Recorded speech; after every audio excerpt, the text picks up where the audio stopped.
Welcome to the Rhythm and Remedy podcast. The time has come to share your thoughts, relive your moments, open up your hearts with one and only Rhythm and Remedy. Hey, what's up, everybody? Welcome back to another episode of Rhythm and Remedy, where music meets medicine. As all of you know, I've been really into discussions about mental health. I think mental health is something that really resonates with a lot of us. And the importance of mental health is something that I've really tried to incorporate into any of the podcasts that I've tried to do, because I think it's really important to really touch on our emotional side and what that human experience aspect of it looks like.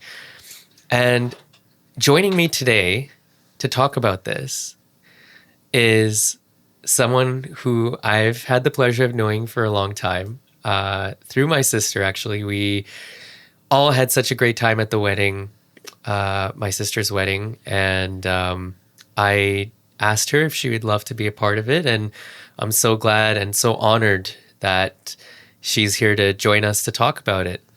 A registered clinical counselor, someone who really exemplifies what it means to be a therapist, and, you know, even in such a young career has really established, you know, the sort of understanding of what it's like to incorporate the emotional side and the mental health side, and really excited to welcome on Millie Batta to the program. Thanks so much for coming in. Thank you for those kind words and such a warm introduction.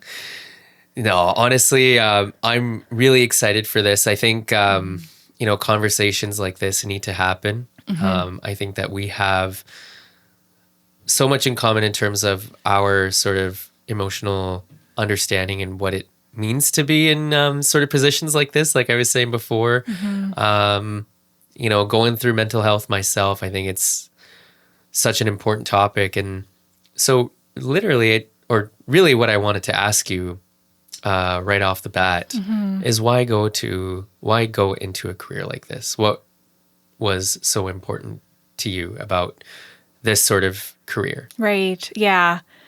I think the journey of this kind of started in my undergrad years. I actually have a science background, and so that's what I did my undergrad in, and it became a bit of a process and journey to figure out what exactly I wanted to do. Right. I was one of those people that didn't have a sense of this is what I'm going to university for. It was very much exploring what that might be, and for a long time I thought that would be in something related directly in healthcare, and then quickly learned that I don't think that is kind of the right career for me and what I was looking for. So I think it really started when I took psych courses in my undergrad and started connecting with the TAs there and learning about what some career options might even be in this field. And then it became into like volunteering in a lab and actually learning that there is a field of counseling psychology where I can help people, work with people, which is exactly what I wanted to do. And so one thing into another kind of led me to that. So what about psychology in particular, like, was appealing to you during those courses where you were like, hey, this is a career I could really actually get into? Like, what sort of thing really appealed to you? Yeah. I think I've always been really curious about people and how we think, how we behave, how we are. I think that's something that I kind of came into university with. And it's so interesting because I actually declared my major in psychology and physiology before I ever even took a psych course. So I went into it like with this like kind of blind faith on this curiosity that I had. And luckily I ended up loving it. So I'm glad that worked out. Yeah, well, I think that's the beautiful part of it all, right? Is sometimes you'll go into something and, like you said, blind faith. Like, Yeah. you don't know how it's going to go. But unless or until you actually try it, I feel like you don't actually get the chance to see if you can really find what your human potential really looks like. You know, because we get into these traditional careers, Yeah. but is that really expanding our potential, right? Because I feel like we all have a purpose. Like, you know, I've talked about this before too, Yeah. and that's so beautifully worded, you know, in what you just talked about. What are some of the myths of therapy? You know, because a lot of people will say, well, therapy is, you know, it's way too much, or, you know, mental health isn't really a thing. Right. So if you could expand on that, you know, in terms of some of the myths about what people actually think what therapy is, but what it actually is. Yes. I think one of the biggest myths that I often hear is people coming into counseling with the idea of something's wrong with me and that you're going to fix it. And that is not what counseling is about. That's not how I approach counseling and mental health, because I don't think that there is something wrong that needs to be fixed within us. It's more of this engaging in this process of self-awareness, self-understanding, and also like support and tools maybe through the challenges that are going on in our life. Yeah. Yeah. No, I think that's really beautifully said. Like, I think we have different challenges, but it's about sort of figuring it out in our heads with the questions that therapists do ask, you know, like, and so kind of expanding on that, like, Yeah. what are some of the things that you want to accomplish with a client when they first come in, and how do you want to see those sessions evolve? And I know Yeah. every situation is sort of different. But. Yeah. Yeah.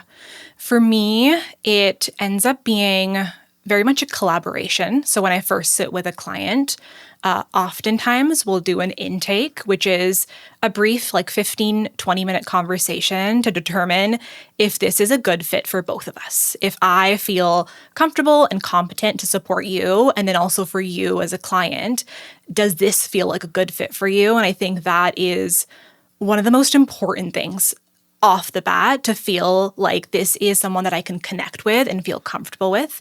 So I think Right. that's a huge piece of it. And then from there, it's really working with the client of what are your goals? What are your expectations, your hope from this work together, and building that together with the client based on where they're at. And oftentimes that'll open doors to other parts of their lives or other things that are coming up. And that kind of becomes a journey in itself. So is it just primarily the sort of goals and structure of what they're sort of looking at that you look at as, oh, this is a fit for me or not? Or do you look at other things as well throughout that session? I think another big thing is approach. Some people have a sense of what they're looking for. They might want a counselor who is very direct, very structured. Other people might really place emphasis. I'm looking for someone to create this like warm, non-judgmental, gentle space for me. So I also look for those kind of clues of like, what are you looking for in a therapist? And does that kind of fit with how I come into counseling? Right. And so what are some of the biggest things for you that you look for? In a client? Well, just in a client, and what is comfortable for you, right? Because I feel like even for therapists, you guys must have like different thresholds of certain things you're able to handle or able to Absolutely. do, you know, or if they need extra help, like Yeah. you probably send them to a psychiatrist or something like that. Absolutely.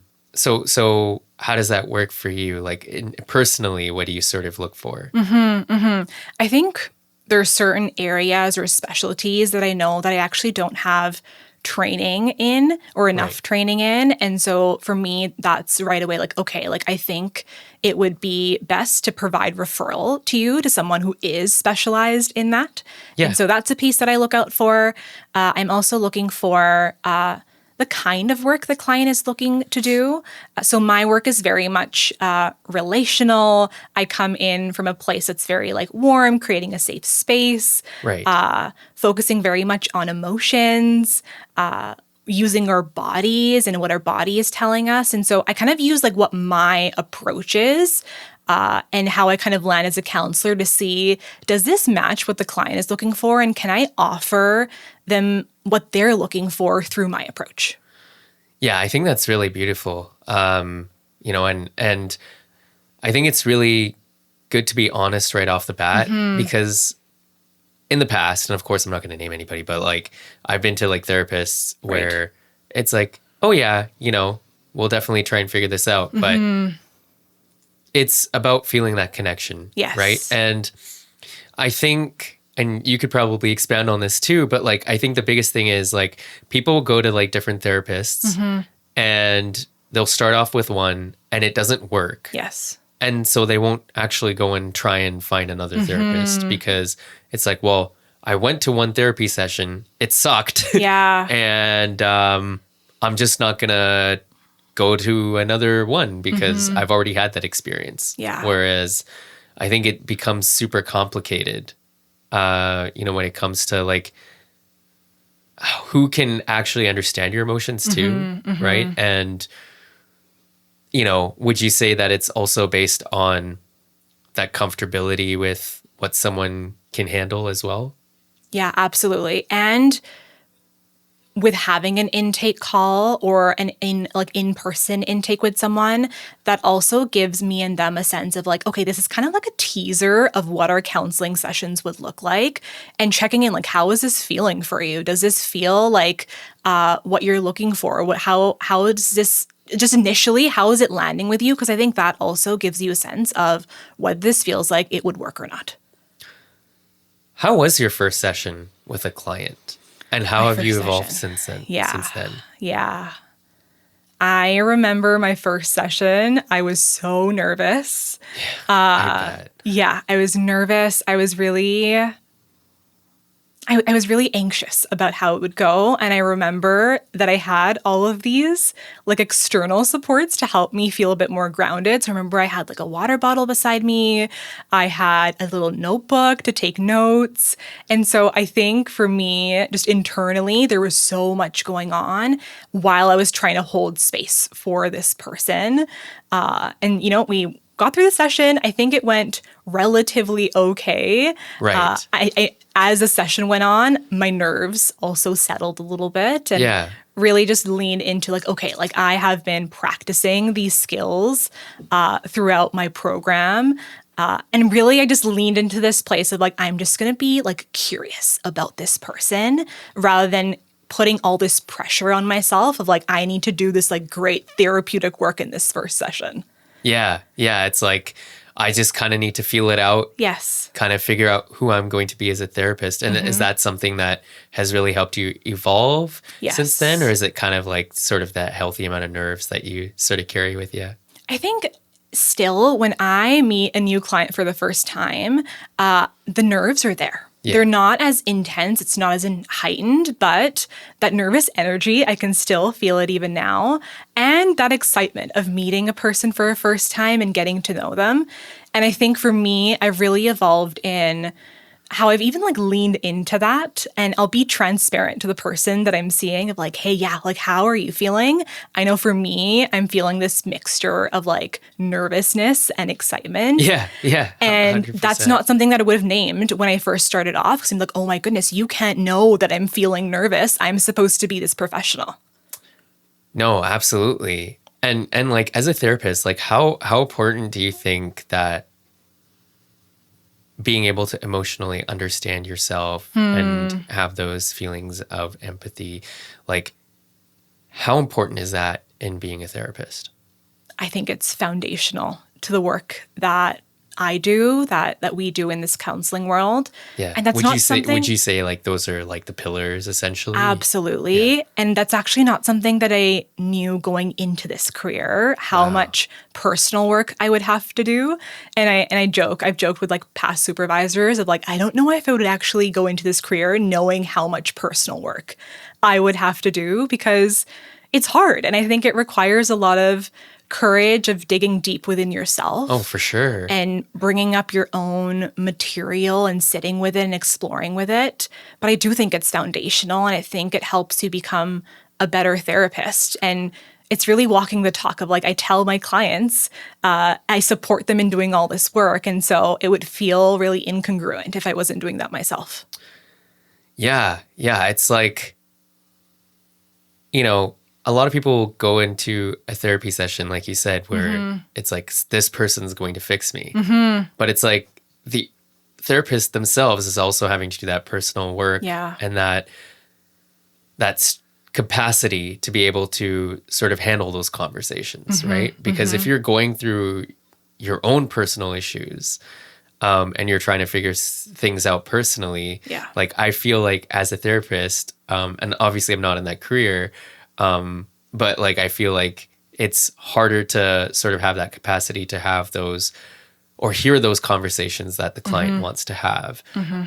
Is it sort of one of those things now where you look back at that personal work and you say, it's made you sort of even a better person in a sense? And like, what was that personal work that you sort of had to focus on for yourself? I think it definitely has integrated into my personal life for the better. And I've developed and grown so much as a person. And that's been really cool to see. Yeah. What do you feel is the biggest thing that's grown, like in terms of yourself? Yeah, I was actually thinking about this on the drive here. I think the way I've grown is I feel much more like true to myself, like so much more authentic. And it's like I've kind of just like landed in this person that I am, that maybe there was like a shell there that I kind of kept hidden. But now I feel like I've actually been able to like embrace these like parts of me. I think that's been the biggest piece. Really? Yeah. And what parts are those? That kind of goes into like the work that I have done and like am still doing because it's like an ongoing process. I mean, that's even a life thing. Yes, right? absolutely. Yeah. For me, the biggest thing has been creating space for myself, like taking up space was something that was so foreign before going into counseling myself. Which I think is so important, especially if I'm creating space for other people. I think it's really important to show up for myself and even just as self-care, right? To offer myself 100%. Yeah, a space. And so in that space, it's also been a lot of work on recognizing my own emotions, getting to know my emotions. Like that was a whole process in itself. How emotions show up for me, how do I regulate, what have patterns been for me, and kind of working with that, I think has been like an ongoing journey with me. Yeah. And I feel like too, it probably really helps you understand that you're not alone in sometimes the way you feel subconsciously or consciously.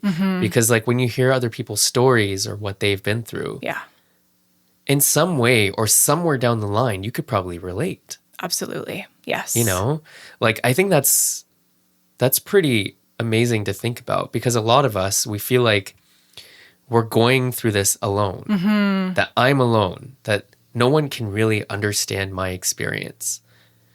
But as a therapist, I feel like you get like a front row seat to that, you know, where you're like, I'm hearing all these things. Yeah. And people's inner child, essentially, right? It's like, and we all do, right?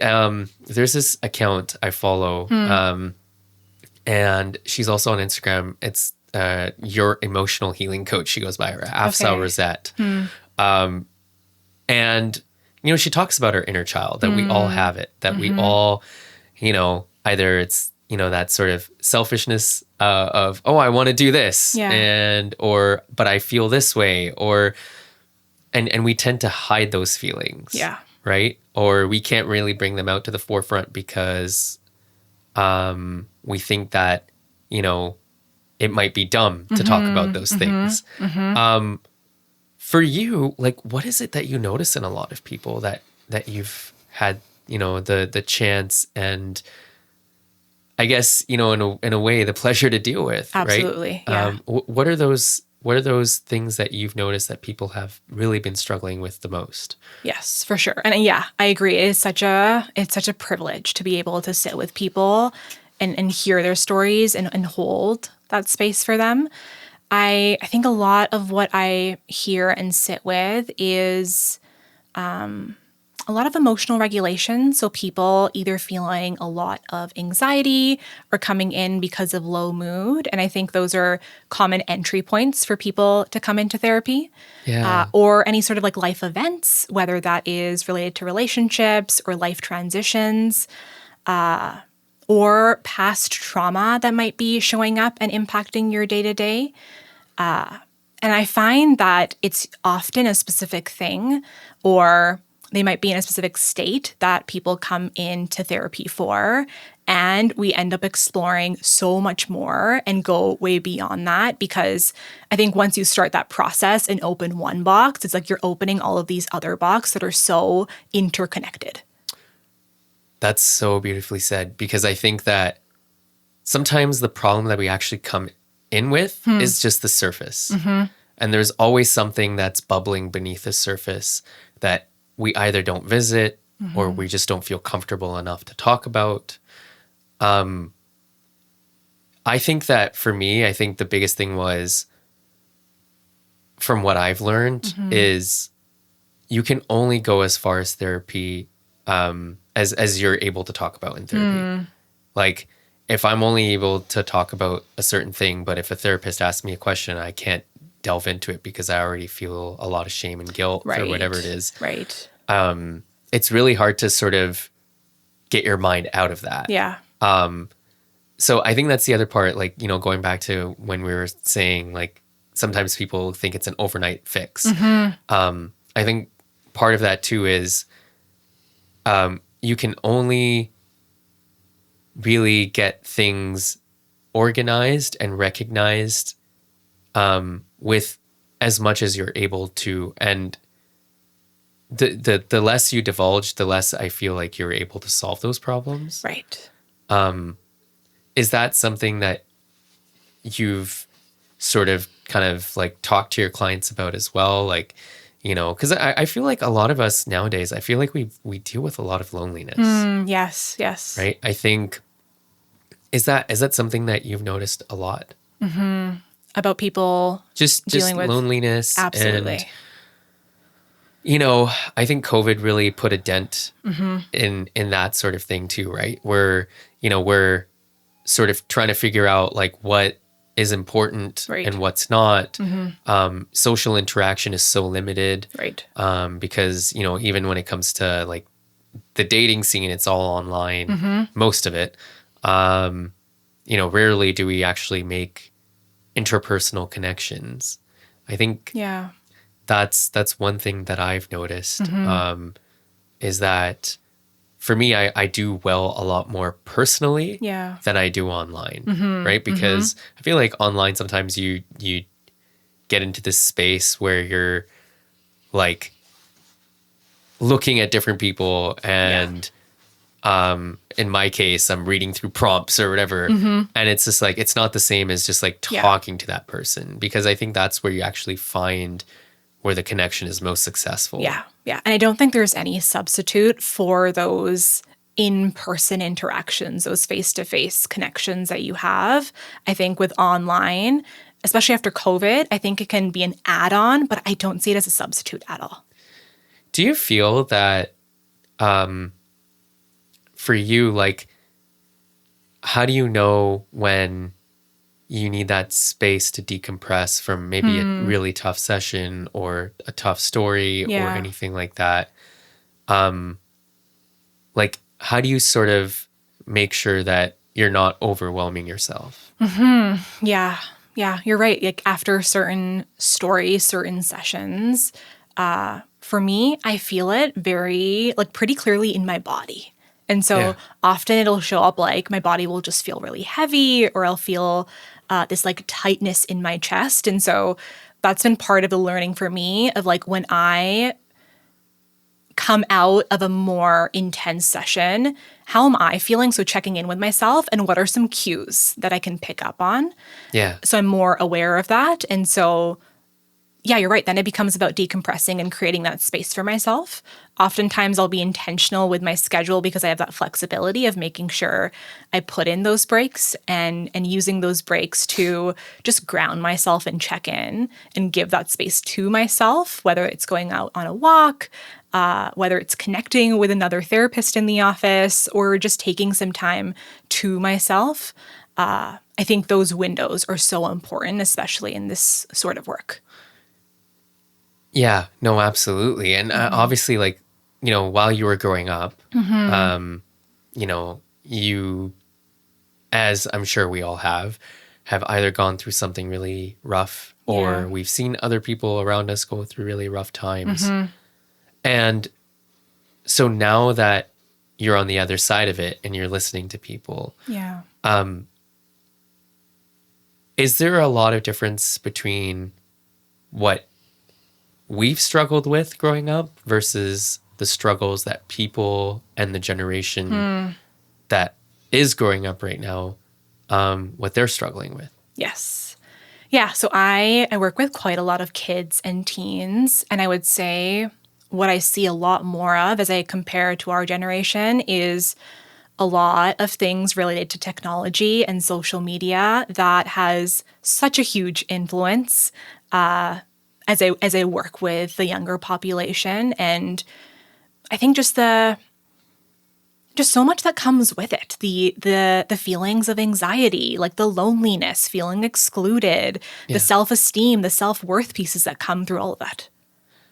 And so with social media, because I do, and I've sort of harped on this a lot, but I do think the positives of social media is that obviously it was meant to connect us together. Right. And even my high school counselor said this like very early on in the podcast, when he was talking about how AI has sort of bridged the gap between the social classes because, you can use that for tutoring and stuff like that as well, which I do think are very good points. Yeah. But when you are going and you're seeing a lot of this, what is your message to sort of people who are growing up with that, whether it's kids or teens or like even parents that are dealing with kids and teens, to like sort of make sure that their presence isn't just fully online?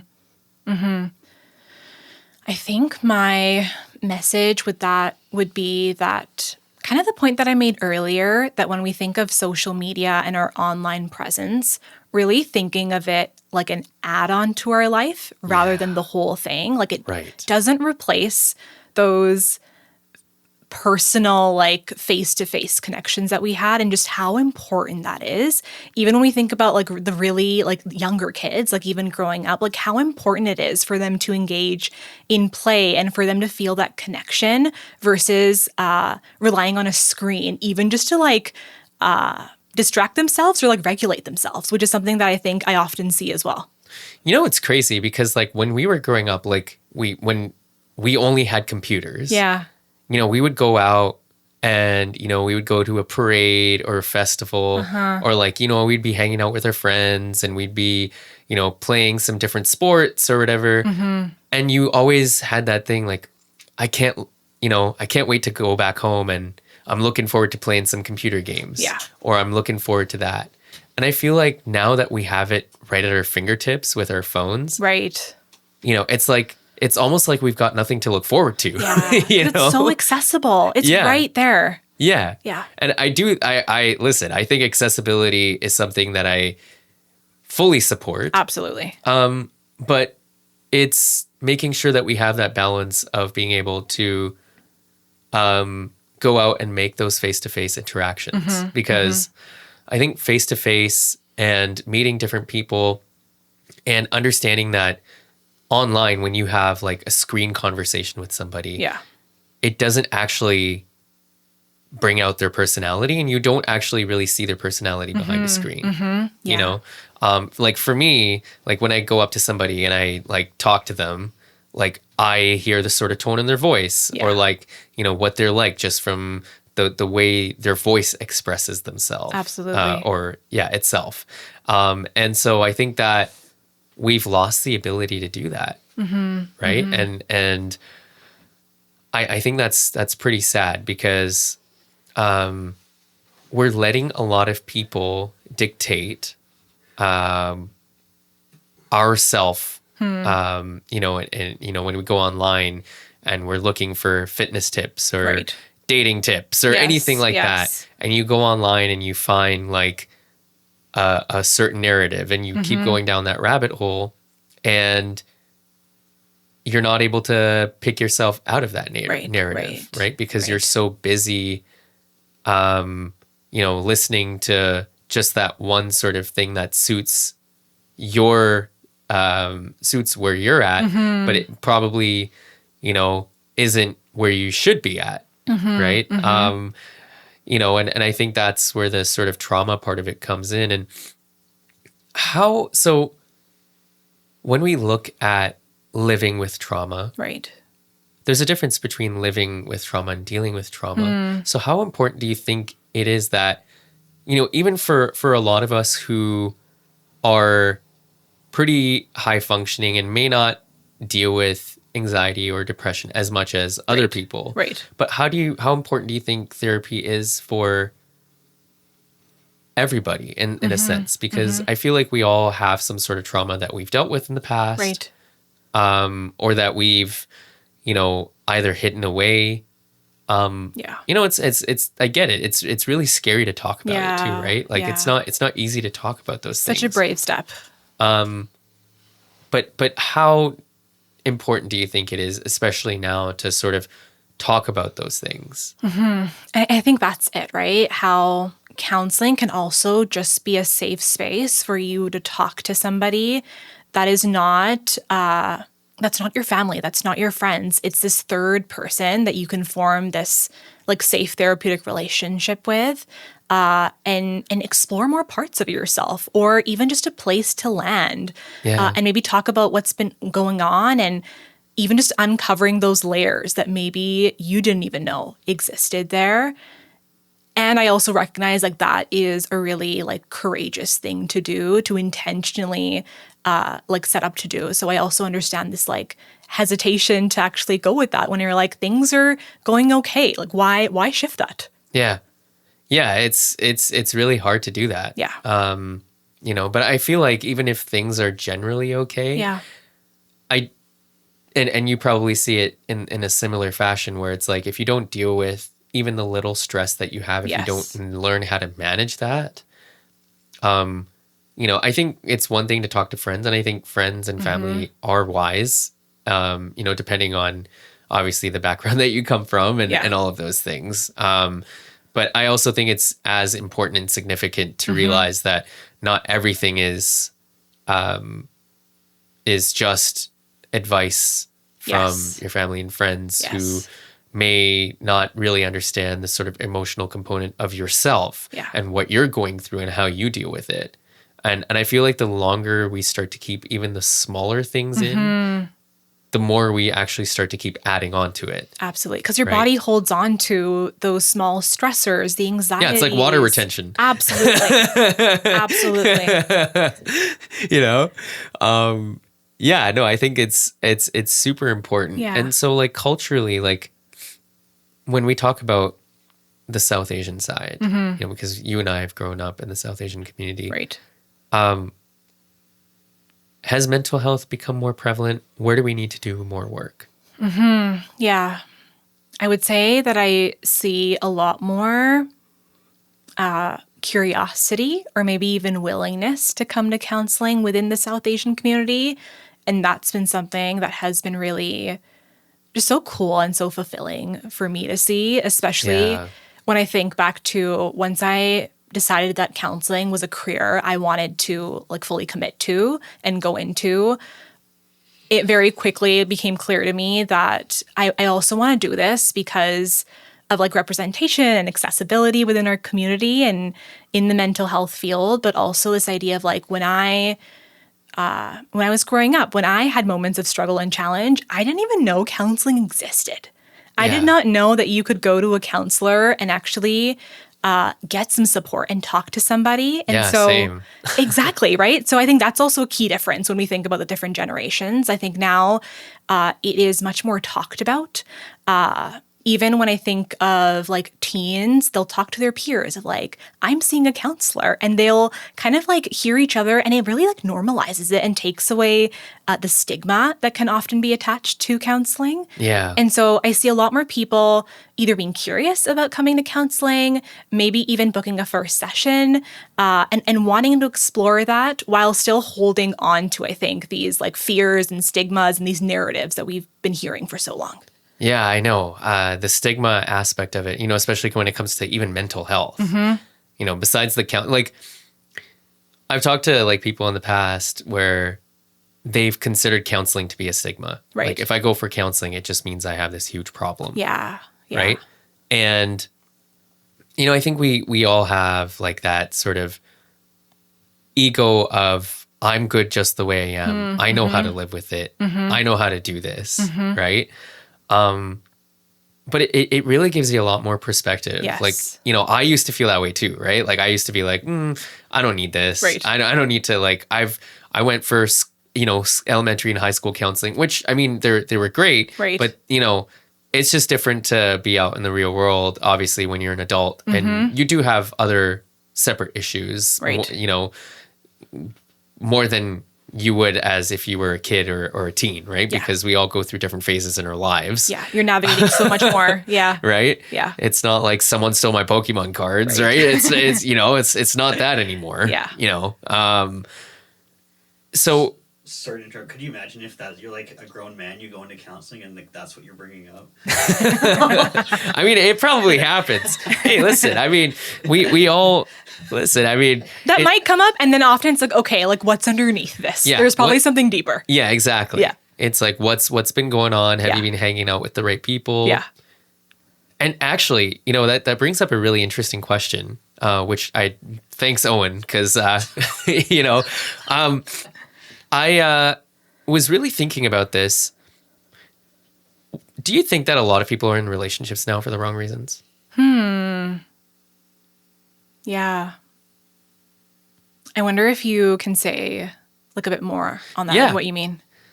I think that a lot of us are in relationships maybe because we look at somebody and say they look great. But we don't actually consider who they are. And Right. because we're so much into that relationship, we don't really consider the red flags. I think looks are only not even half of what it is. I think sometimes eyes can be deceiving. Right. And I say that as a blind person. But I also feel like the lack of communication Right. that happens in relationships. And I'm sure you deal with this as a therapist when you hear stories about different relationships and stuff. But I feel like a lot of it we don't really get to the crux of who the person actually is, Right. and we let their looks define who they are. Right. But maybe the connection, the deep underlying sort of emotional connection that you have, where you're always hoping that things will change, where you're always hoping that things are going to turn around Right. In your relationship, but it never actually happens because they're probably dealing with their own stuff, and maybe you're dealing with your own stuff, or you're not able to find that proper relationship because of maybe the partners that you're choosing, and maybe that's based on sort of the trauma that you've been through in the past. Like literally I've seen families where parents are married, Right. but like the parent, let's say like the mom is married to the dad who's probably got some anxiety, and then but they don't obviously address that. But then their kids might marry somebody who's probably of the same ilk, but then they don't address that Right. either. Right. So how do you look at that? Yeah. Yeah. I think for me, how I view it, like at the core of it, I think as humans, we need connection. And we look for relationships. And when we think about relationships, I think oftentimes people will go into relationships because really they're trying to undo this feeling of loneliness that's there. Yeah. And that might mean, first off, there is that like physical appearance, there's that attraction that can kind of bring you into that. And I think if we go beneath that, it is really this striving to get rid of this feeling of loneliness and the discomfort that we can feel with feeling alone. Yeah. I think also like it's really hard, like you said, when you're feeling that loneliness, like when you first see that person and you're like, this is a connection, this is it.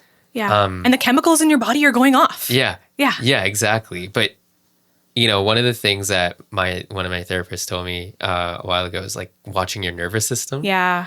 And I think obviously you learn from your experiences, but like when you are a therapist and when you're hearing these kinds of things where maybe they're not in the right place, in terms of a relationship or anything like that, or, when they're not really picking up on the red flags, like how does therapy sort of help with that? Yeah. Yeah.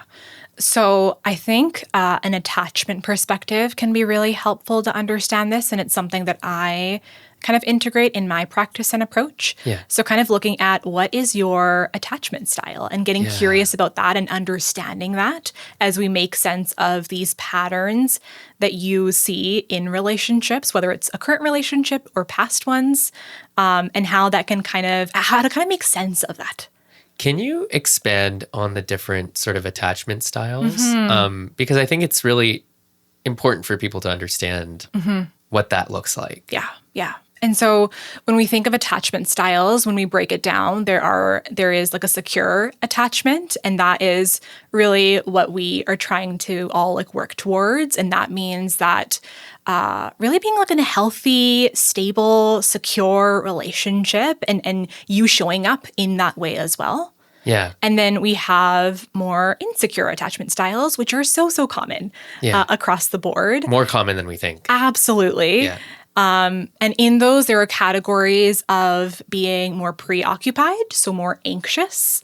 And that can often come through behaviors of maybe, you don't want to be single for long, a feeling of a lot of anxiousness and like nervousness in relationships. Like if you don't hear from your partner for a while, that can stir up a lot. Maybe coming across as feeling really dependent or clingy in relationships can be a characteristic of that.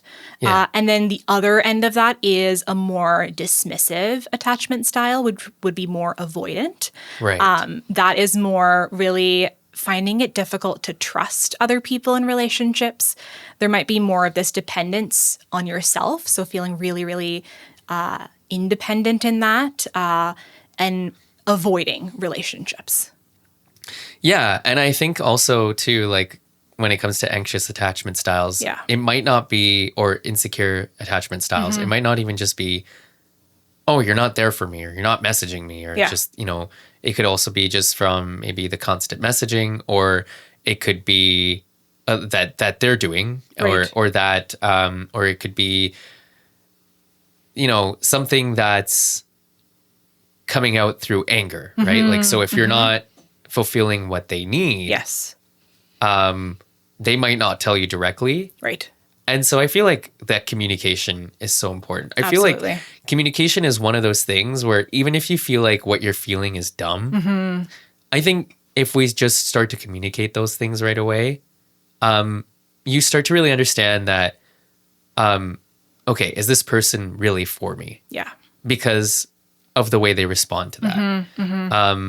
And it's sometimes it's even as simple as saying, hey, like, I don't want to be unreasonable, but this is the way I'm feeling. Right. And having that calm conversation. Yeah. And being honest. Right off the bat. Because the more we keep it in, like you said, I feel like it starts to really build up. And then it explodes. And that's never a good thing. And I think emotional understanding is actually one of the biggest parts of being in a relationship. Absolutely. Right? Because I think that if we don't have that, it really spills into our other relationships that we have, or other friendships that we have. Yeah. And how if you're not able to understand and express your own emotions, it becomes really tricky to be able to do that in a relationship with your partner. And then again, extending that to other relationships in our lives. Yeah.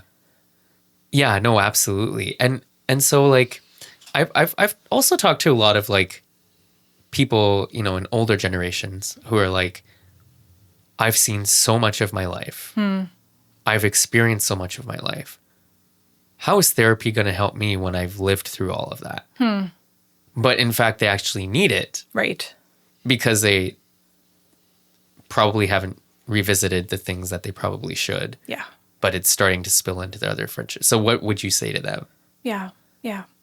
I think makes me curious to explore a bit of that hesitation, that resistance, that avoidance to kind of go into that. And even if that makes like, yeah, you've maybe spent time and process it on your own, but like making sense of it. And has that really been something that you've been able to revisit and process? And is it impacting your present life? Yeah.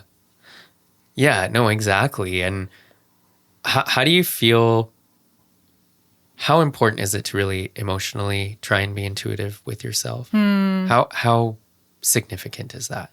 Yeah, I think that, again, just feels so important to, I think for me, it's in a way, it's like showing up for yourself as you, and again, therapy can be part of that. Like that might be why you come into therapy, of like learning to be in tune with yourself and what that might look like. Because I think oftentimes people actually haven't had a chance or space to be able to do that. And no, for me, that was part of my own like personal process of learning to be more in tune with my body and my emotions and what that looks like and how it feels so weird at first. Yeah. But going through that process.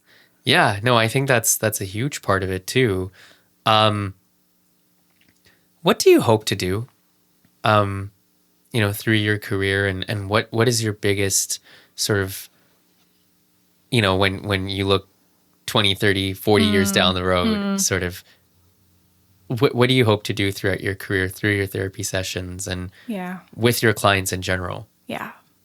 I think the biggest thing for me is I really hope to continue to create these safe spaces for people to show up as they are authentically, and for us to work together towards whatever goals that they have, whatever that they are wanting to work on. And I think for me on a bigger scale, I'm a very like integrative person. I like to integrate a lot of different things. And so I really see myself integrating like my clinical work and continuing that, but also incorporating research, which I love to do, tapping into teaching, which I recently did. And I think integrating these three different realms to really make mental health more equitable, inclusive, and breaking those barriers that I've already been seeing, but like continuing to do that. Speaking of like equity and inclusivity, a lot of the concerns that I hear from people, especially, people who are on disability outcome, for example, or income, for example, are, it's very hard to afford going to therapy sessions because you're literally paying sometimes even a few or a couple $100s per session. And so how can we make therapy more affordable and accessible in that way? Because I do feel that there are a lot of people who have a lot of potential, but it's warehoused because they're not able to effectively and adequately deal with whatever they want to deal with, even if they do, because they can't afford to. Absolutely. Yeah. And that accessibility piece is so important, and how finances can often be a barrier for people. So with that, I would say that oftentimes a lot of different practices and organizations will have sliding scale options. It will vary from each counselor, but that is definitely something that is provided. Also, practices will have interns. And so those are people that are currently in their master's program that are working towards becoming a counselor. And so they often offer services at a much like reduced rate, which is also nice to offer those services at a more affordable rate than compared to, like you said, like how expensive it can be for these sessions. Yeah. Yeah, it's pretty crazy to see, like, that I think that there's a lot of people who really want to do the work. And I think just making it more affordable and accessible Absolutely. for those people, I think is something that I know is probably still a work in progress in some respects. And, you know, I know that it's also really difficult to sit through a lot of heavy conversations. Like, it's not an easy thing to do, right? It's not, we're not robots. And like you said, there's a lot of personal growth that happens. Yeah. Like, even for you, like, did you ever feel like this wasn't the right career for you at some point? Like, just going through all of this? No, I don't think there ever was an instance where I thought that this doesn't feel the right career for me, or I want to pivot. Yeah. I think there's definitely been hard moments where I questioned myself and my abilities, and a lot of that imposter syndrome coming. But I think what has kept me going is this knowing that I've had of like, yes, this is hard. This is a lot of work. This is really challenging me. But like, this feels right, and I want to like lean into that and continue doing this. No, that is so beautiful. Honestly, I think that part of it too is when you can always talk to somebody and just listen to somebody. I think that really helps too, doesn't it? Yeah. For them, because it just helps them rewire their brain a little bit. Absolutely. If someone can just be that third party, like you said, and just hear somebody out where maybe they felt like they haven't been heard out, right? Because you could talk to somebody like a close loved one, but they feel like they know you so well, Right, that they won't let you finish sentence. You know, and so when it comes back to it, like, you're just like, okay, I kind of gave in, but like, did they actually really hear me out? Yeah. And I think that's the, one of the qualities of being a good therapist. Like, what would you say, just sort of judged on that, like, or based on that, the qualities of a therapist should be? Yeah. I think, sorry, just coming back to the earlier point, I want to mention, just emphasizing that point of like how people just want to be seen and understood. Yeah. And I think that's why often people will want to come to counseling, knowing that that is like a professional space for them to do that. Yeah. So that's very much that I see in my work. When I think about qualities of a good therapist, which is an important conversation too, because there's so many different therapists out there. And it's also important to look for some red flags in therapists too, because those exist as well. So when we think about qualities of a good therapist, I think you want to be looking out for someone who is non-judgmental, is empathetic, provides that warmth, that kindness, that curiosity. Again, it might be on a spectrum based on what works for you, what you're looking for, the person, their personality. But I think when we think of counseling, the pillars of like empathy and being non-judgmental and curious, I think, again, are just such pillars to this work. Yeah. Yeah, I think non-judgmental is a huge component of that.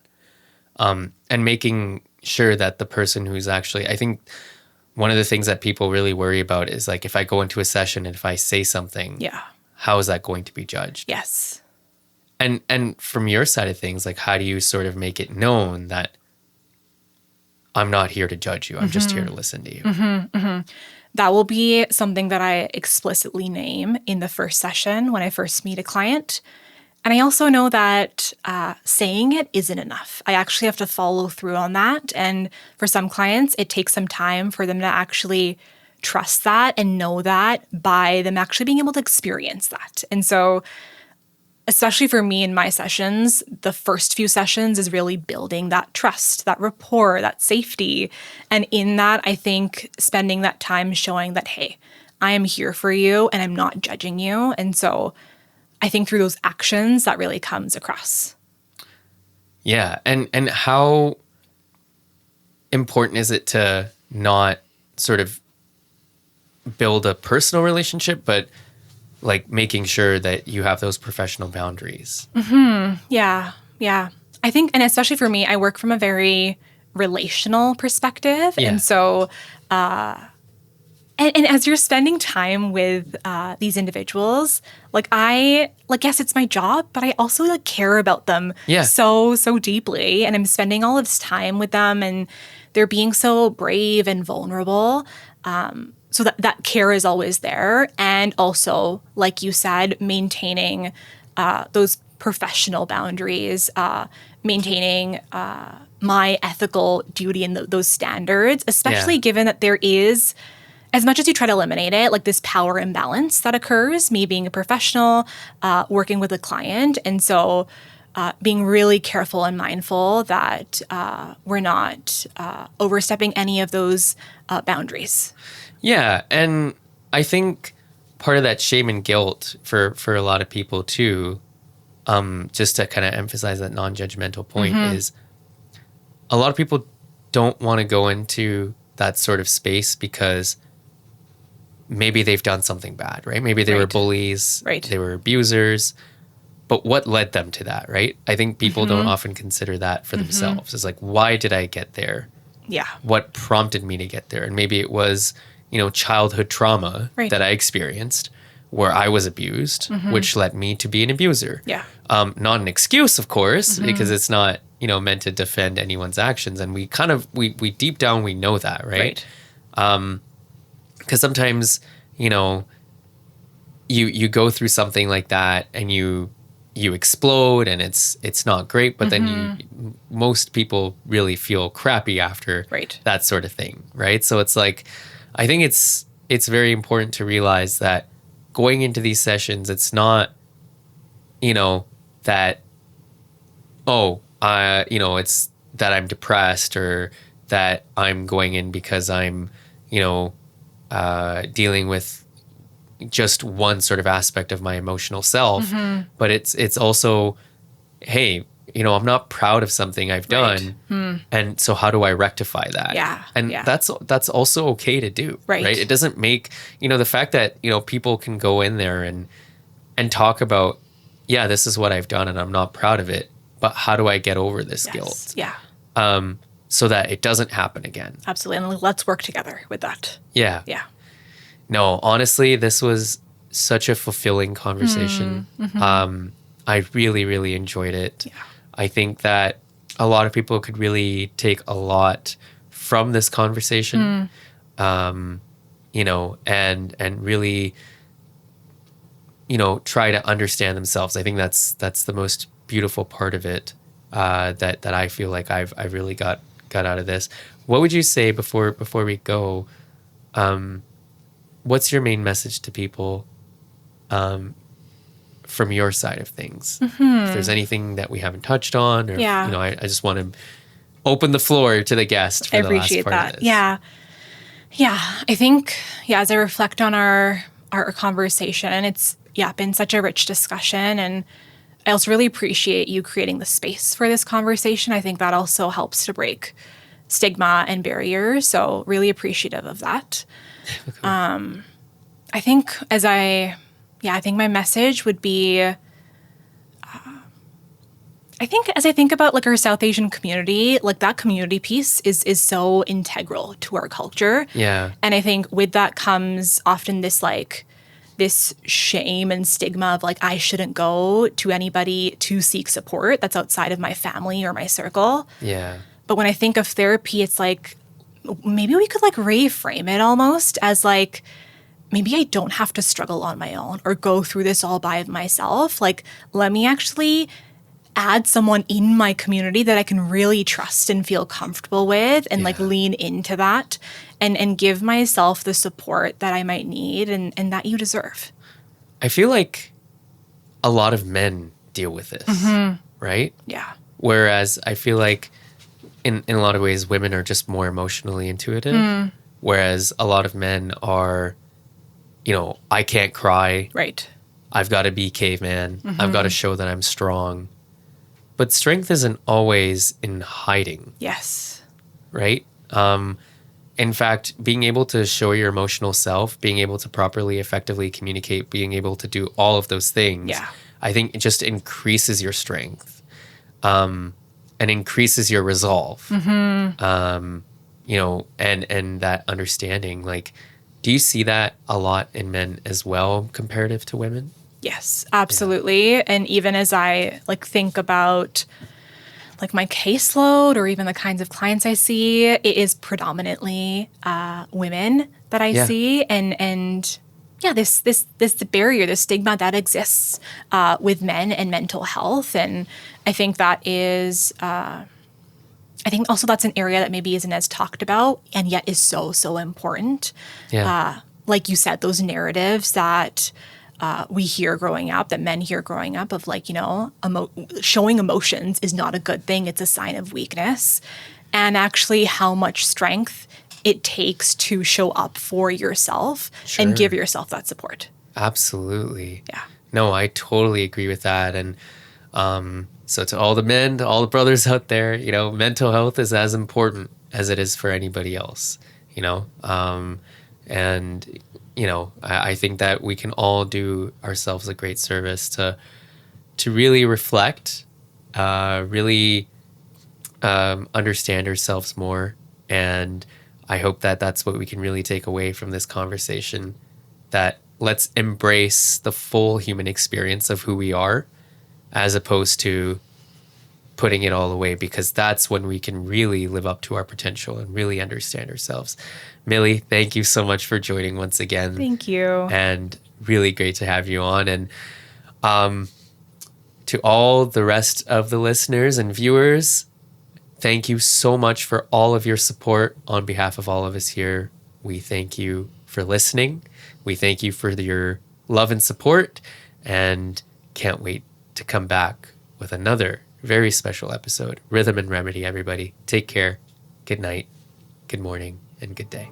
The time has come to share your thoughts, relive your moments, open up your heart with one and only Rhythm and Remedy.